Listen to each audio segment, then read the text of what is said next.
Now that we've looked at compound interest applications, let's take a moment and consider the idea of continuous compound interest. You see in the figure to your left an amount of $1,000 invested at a 9% annual percentage rate, and you see that the interest is compounded quarterly, monthly, weekly, daily, hourly, and then every minute. Now notice the formula, how we adjust it with the periodic rate and the exponents, the number of investment periods. So for example, in 1 year, if you compound interest for a quarter, that's 4 investment periods. And in 1 month, that's 12. 1 week, 52, and so forth. Okay, and then if it were more than 1 year, it would be those particular numbers times the number of years. But the thing I want you to see is that while the amount of money is increasing each time, the amount of increase is decreasing. So let me say that again. While every time we up how often we're compounding the interest, the amount that we increase by is decreasing. In fact, it ultimately seems to level off, okay, which suggests that there's an upper bound of money that we can actually accrue in interest regardless of how often we compound the interest. Okay. Now let's take a look at a slightly different version of the table. Let me remind you, of course, the formula we had for compound interest that's used in the table on the left is again replicated in this manner. A of t is P, which is your principal, times 1 plus the periodic rate,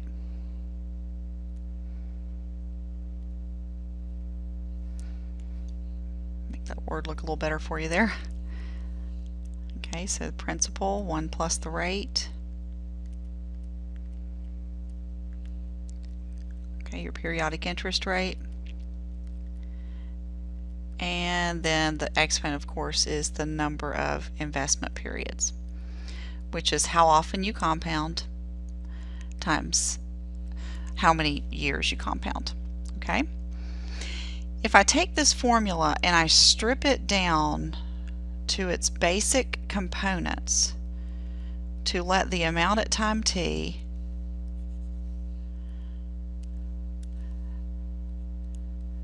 be governed by a principal of $1,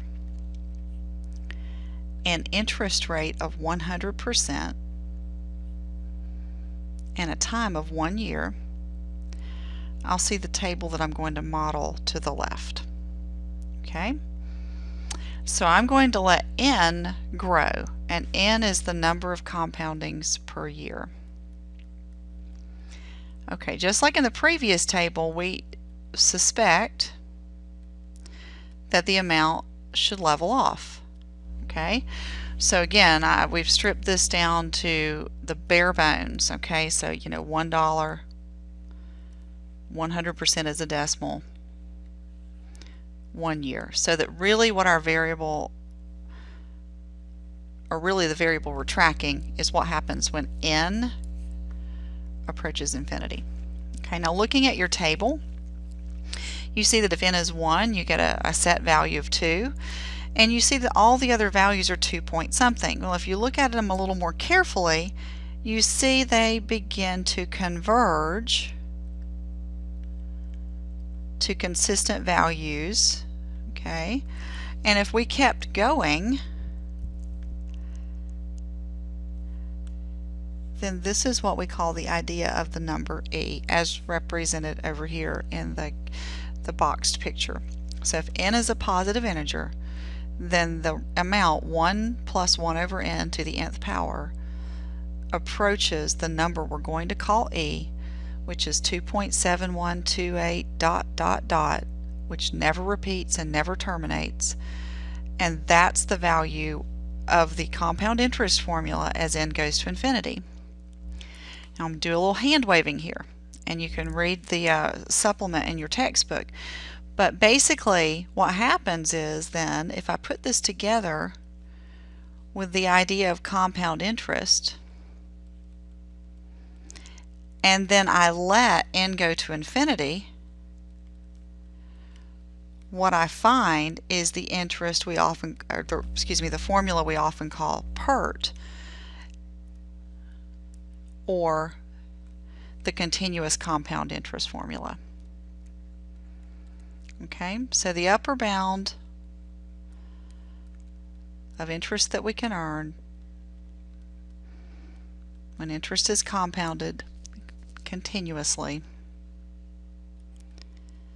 is given by the formula A of t equals the principal, e to the interest rate as a decimal, times the time t in years. Okay? Alright, and really quickly, one small example to tie in what we did earlier. When we had the $1,000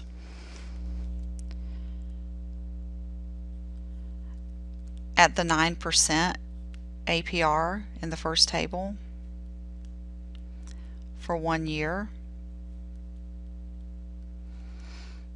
this is the upper bound of money that we can actually earn if we compound the interest continuously. And remember, the rates are always as decimals. Okay, and in your calculator, the e to the 0.09 times the value of 1 is certainly just e to the 0.09. You need to make sure the calculator knows you mean that to be an exponent. And we get approximately 1094.174284. Okay, for an effective rate on $1,000, and let's review effective rate, which is your interest earned in 1 year,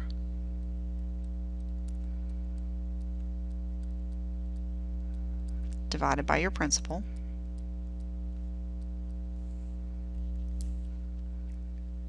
or about 9.417%, which is what we saw when we made the table earlier. Okay, so let me slide you back up there real quickly, which is also what we saw here, okay, when we were already compounding fairly often per year. Okay, so in a nutshell, you're going to use the compound interest formula, the one I'm circling in green, if you're compounding anything other than continuously, and you're going to use the PERT formula if you're compounding continuously.